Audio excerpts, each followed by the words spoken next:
Hello, everyone. My name is John Wicks III. I'm going to share with you my project today, and it's talking about the NIL and the transfer portal. Should we keep it or should we leave it? And obviously, we're talking about the world of college athletics.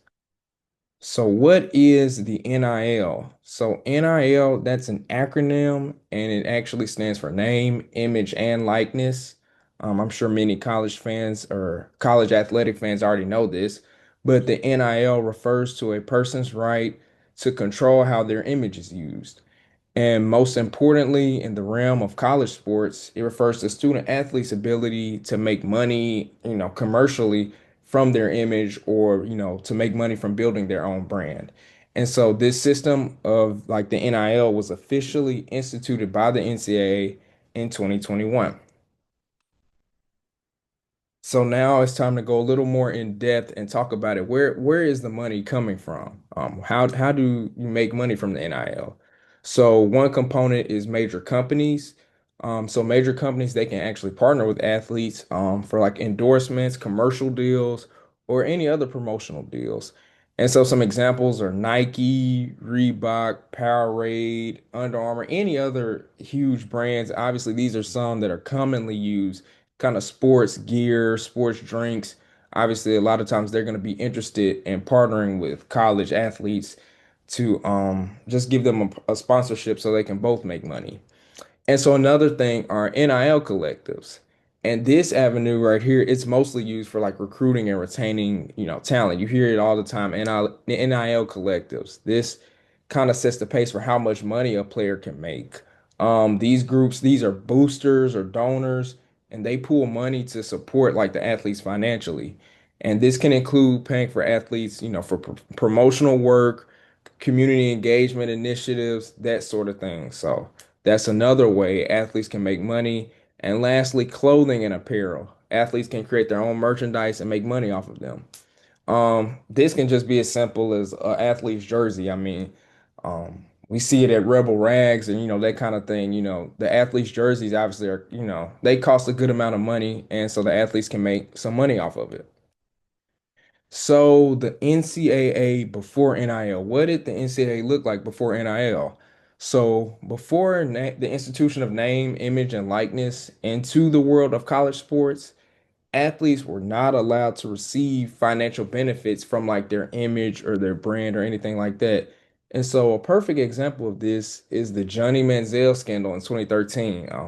I'm sure we're all old enough to remember that if you were a sports fan, it was a pretty big deal. So during the 2013 NCAA college season, or really before it, reports surfaced that, star quarterback Johnny Manziel had just won the Heisman, and it was reported that him and his some of his associates were receiving financial compensation for like autograph signings and things like that. And so this was illegal during the time it broke the NCAA rules. It went against, it was a violation. So as a result of the violation, Manziel was punished and unable to play for one half of the first game for that NCAA season. And I can remember watching this as a little kid. And so that was his punishment. But that's not as severe. Let's talk about a more extreme case.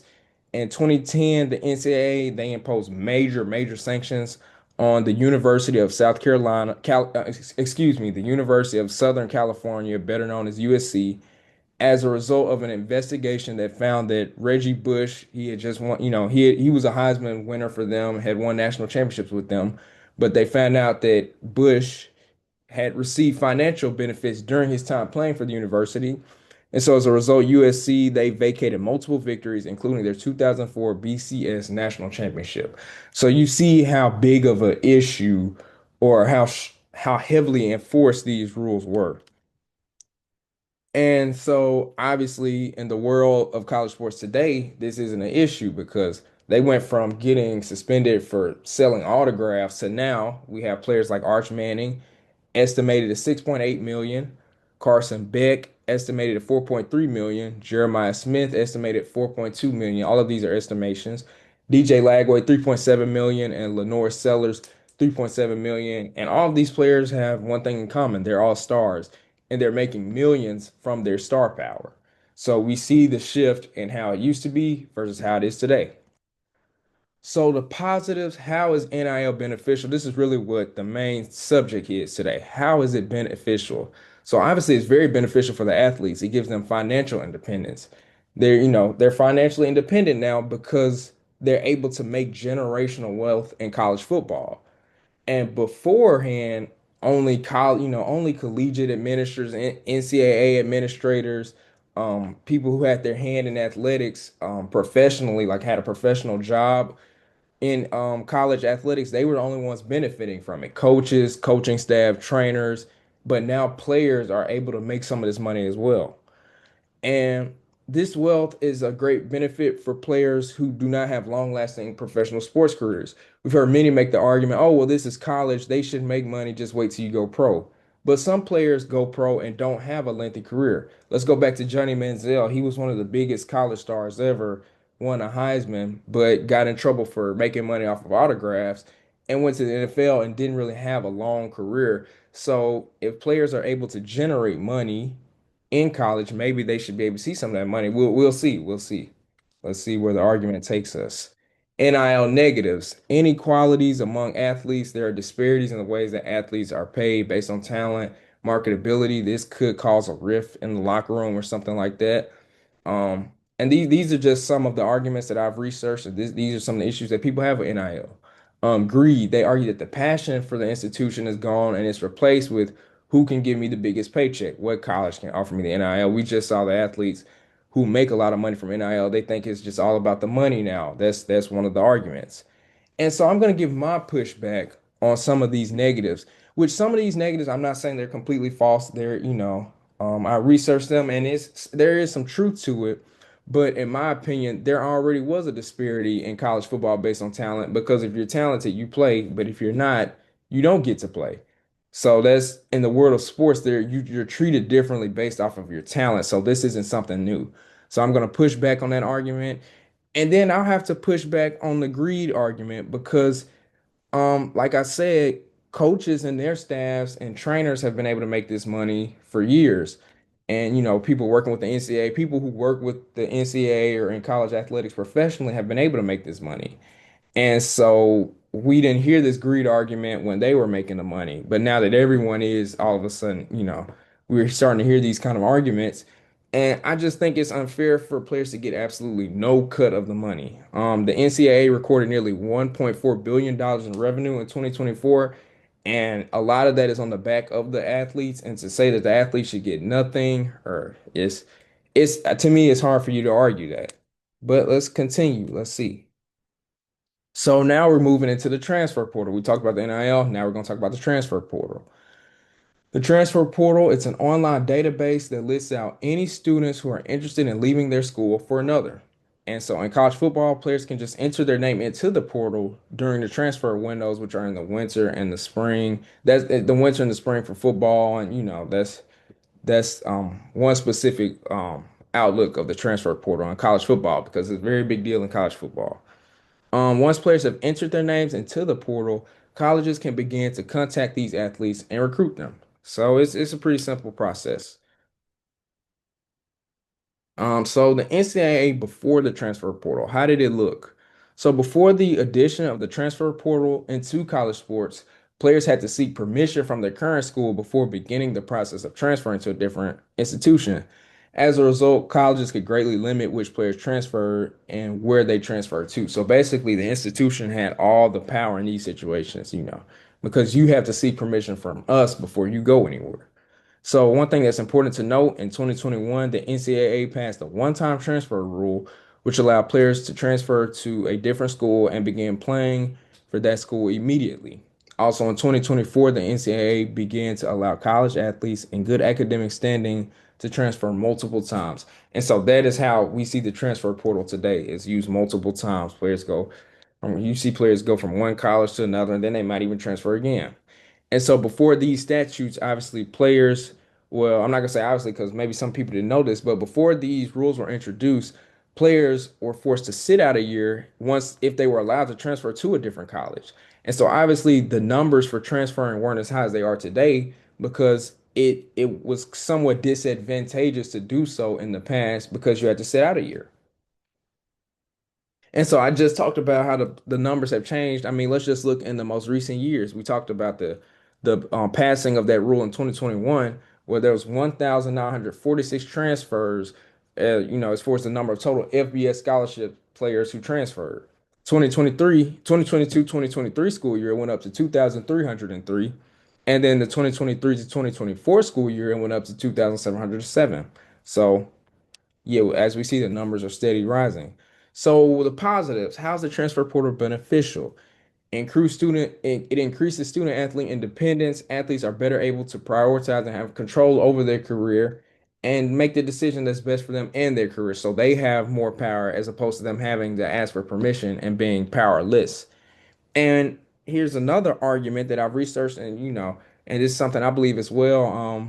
Athletes who aren't receiving playing time at one institution can transfer and go to another institution. And so basically, certain institutions cannot just hoard all of the talent. Players who are dissatisfied can go to different schools. I mean, just look at Ole Miss, before him, we've seen all the struggles that Ole Miss had, but I don't believe it's a coincidence that during the transfer portal, once we started in to bring more talent, we were able to compete with bigger and better teams. I mean, just look at we got blown out against Georgia. That was 2 years ago. And then obviously during the last football season, we brought in a lot of transfers from big time SEC schools and we were able to compete. So we see how it can level the playing field. We went from getting blown out to beating them. So I don't believe that's a coincidence. Some negatives, it these are some arguments that I've researched. It provides it like multiple transfers. It just creates a strong sense of instability in college football and specifically in the programs. And then there's a lack of loyalty. This is goes back to the NIL argument as well. The love of institution is gone and it's replaced by the sentiment, where can I make the most money? Where can I play immediately? And I'm gonna give the same pushback that I gave for the NIL. Each of these same issues were still present with coaches in the past. Coaches were able to leave and go from school to school.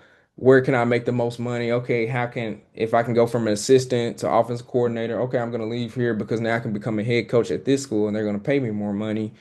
And so that was an issue then. So I don't believe it's fair to allow the coaches to do it and not hold the players to that same standard. And like I said, I believe that instability helps to level the playing field because now you get players from different schools. So schools aren't able to just hoard all the talent, not let any players leave. If there's a player that's pretty good but can't get playing time, he can leave and go somewhere else. And like I said, we literally have, I guess, what you can call proof of the transfer portal leveling the playing field. We saw Ole Miss, I believe that was the 2023 season, get blown out by Georgia at home. And then last year, 2024 season, I mean, no, we lost to Georgia at Georgia, 2023. 2024, we beat Georgia here. And we went from getting blown out to, I believe, dominating. We won 28 to 10. And we brought in a lot of transfers along the both lines, offensive line and specifically the defensive line. So we see how it can level out. A team can use the transfer portal that historically hasn't been dominant and become a very good team. So I believe it levels out. So at the end of the day, where do I land on the debate? I'm sure you can tell based off the pushback I gave. I believe both of these institutions need to remain in college sports. Now, are they perfect? No. But to get rid of them and not let players make any money or force them to just stay in one school or they get punished and sit out a year, I don't believe that's fair. So they're not perfect, but I don't think they should be eradicated. Players should be able to make a cut of the money that they generate for their institution, and they should be able to leave for better situations. Coaches and administrators in athletics do it all the time. So it doesn't make sense, in my opinion, to hold the players to a different standard. And also, like I said, I believe the transfer portal levels out the playing field. Just look at my example of Ole Miss versus Georgia. We see it in teams all the time, bringing in players from the transfer portal and, doing pretty well. So, yeah, that's it. Here's some of the sources I use. Well, here are the sources I use. Just mainly ESPN, but yeah, you have some other ones as well. And that's just how I got my information. But thank you all for your time, and I hope you all enjoyed it.